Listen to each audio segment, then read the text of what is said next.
Alors Microsoft Office est un produit, comme vous l'imaginez, développé aux USA, et bien que les applications Microsoft soient multilangages, le langage du code associé à ce produit et ses applications, donc VBA pour Visual Basic for Application, VBE pour Visual Basic Editor, VBS pour Visual Basic Script et l'anglais. Pour une meilleure cohérence et compréhension, donc la méthode XL1Click est également basée sur ce même langage.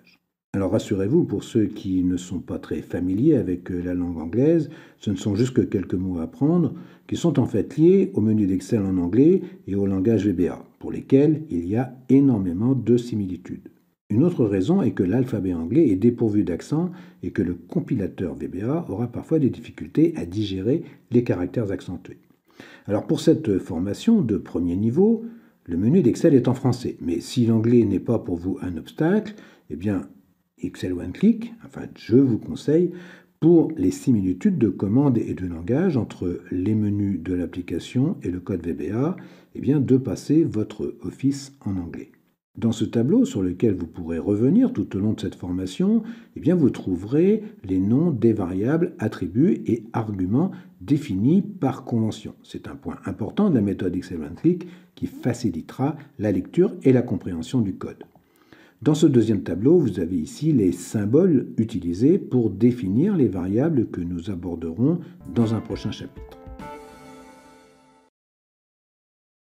Nous allons paramétrer notre application Excel et la configurer pour nous permettre de développer en VBA. Alors, à l'ouverture de l'application, vous allez cliquer sur Compte. Vous pourrez choisir le thème de la suite Office. En cliquant sur « À propos de Excel », vous obtiendrez la version de votre application. Donc ici, Microsoft 365 MSO, Microsoft Office version 32 bits. Vous aurez également accès au contrat de licence logiciel Microsoft. Le langage de programmation, c'est le mariage entre du code qui obéit à des syntaxes extrêmement rigoureuses qui appartiennent au système et des mots où je dirais tout est permis et qui vous appartiennent à vous développeurs. Le VBA est accessible à tout le monde. Vous avez même un enregistreur qui sera en mesure de vous générer du code automatiquement. C'est ce que l'on appelle l'enregistreur de macros et que nous verrons un peu plus loin. La méthode XL1Click consiste à définir et utiliser des conventions pour cette partie du code qui appartient donc aux développeurs. Une première règle, et nous en verrons d'autres nombreuses, que ce soit pour les noms de fichiers, les noms de classeurs, les noms de feuilles, les titres de colonnes, les noms d'objets, utilisez uniquement les caractères alphanumériques non accentués. Remplacez les espaces par des underscores, le tiré du 8, ou par lettres capitales pour séparer les mots. Une deuxième règle, eh bien, quand vous créez une nouvelle feuille de travail, utilisez toujours une majuscule pour la première lettre de vos noms de feuilles. Évitez les noms d'onglets ou de feuilles trop longs. Cela pourra simplifier et limiter le nombre de caractères à taper dans la rédaction du code. Nous allons voir comment définir le nombre de feuilles à l'ouverture de l'application et on prendra pour habitude de ne définir qu'une seule feuille lorsque l'on ouvrira un nouveau classeur. À l'ouverture d'Excel, eh bien, cliquez sur Fichier puis sur Options. Dans le menu général, vous pourrez paramétrer votre application. Alors plusieurs options par défaut sont activées, mais vous pouvez personnaliser votre application. Personnellement, j'aime bien réduire le ruban automatiquement. Vous pouvez modifier la police core, qui est la police par défaut, conviendra parfaitement. Vous pouvez modifier la taille de la police. Conserver le mode d'affichage par défaut, affichage normal. Le paramètre Inclure ces feuilles détermine le nombre de feuilles à l'ouverture de l'application et on conservera donc une feuille par défaut. Vous pourrez modifier le nom d'utilisateur. On pourra utiliser ce paramètre dans la programmation VBA pour identifier les utilisateurs et leur donner des droits spécifiques d'administrateur ou utilisateur des applications que nous développerons.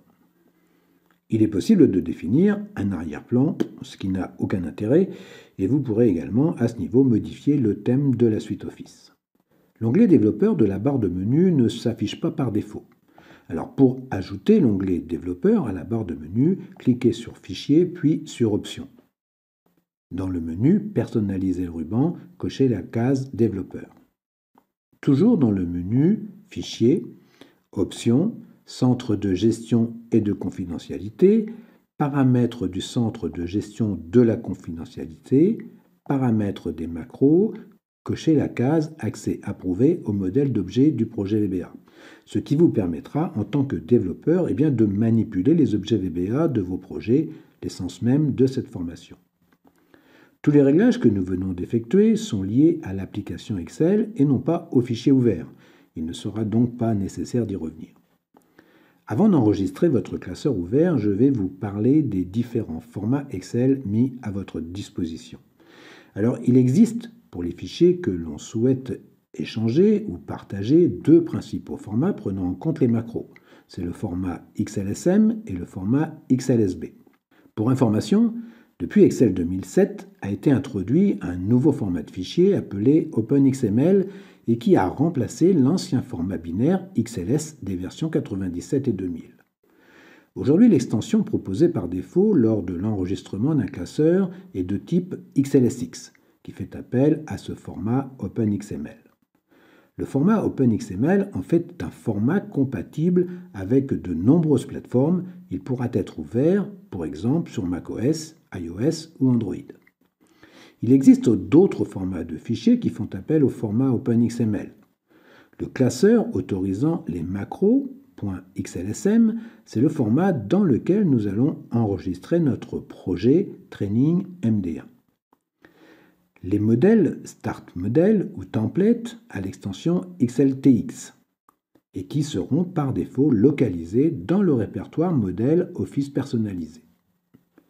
Quand on ouvre un modèle XLTX, et c'est le cas quand vous ouvrez un nouveau classeur, il prendra le nom du modèle avec un indice et l'extension XLSX à son ouverture. C'est comme ça que ce nouveau classeur ouvert prendra le nom de classeur1.xlsx. Les modèles autorisant les macros XLTM, quand on ouvre un modèle XLTM, il prendra également le nom du modèle avec un indice et également l'extension XLSX à son ouverture. Il sera nécessaire d'enregistrer ce Start Model au format XLSM pour pouvoir bénéficier de ces macros. Les add-ins ou macros complémentaires, qui sont les fichiers XLAM. Un dernier format de fichier particulier qui pourra prendre en charge les macros, c'est le format XLSB. C'est une version binaire non XML qui prendra moins de place mémoire, mais qui pourra poser des problèmes de récupération si le fichier est corrompu. Vous enregistrerez votre classeur dans le répertoire de votre choix, mais vous éviterez le bureau ou mes documents qui sont des répertoires qui sont très spécifiques à Windows. Un répertoire dans votre espace ou sur un périphérique USB que vous pourrez nommer par exemple formation Excel VBA ou formation Excel OneClick.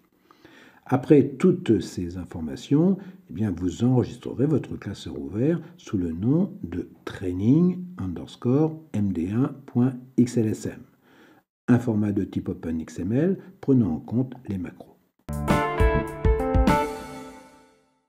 Alors je le redis chaque fois, mais si vous appréciez cet épisode, n'hésitez pas, abonnez-vous à la chaîne, parlez-en autour de vous, et puis un petit pouce bleu, vous savez, à moi ça fait toujours plaisir, et ça permet de faire remonter les vidéos dans les algorithmes de YouTube.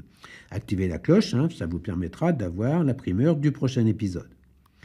Et puis si vous jugez bon de soutenir la chaîne avec un don, pour les petites applications que je peux donc vous donner au travers de ces vidéos, vous trouverez dans la description le lien Tipeee Excel OneClick. En attendant, portez-vous bien, puis si vous êtes toujours Visual Basic, je vous dis peut-être ou sûrement à bientôt. Au revoir.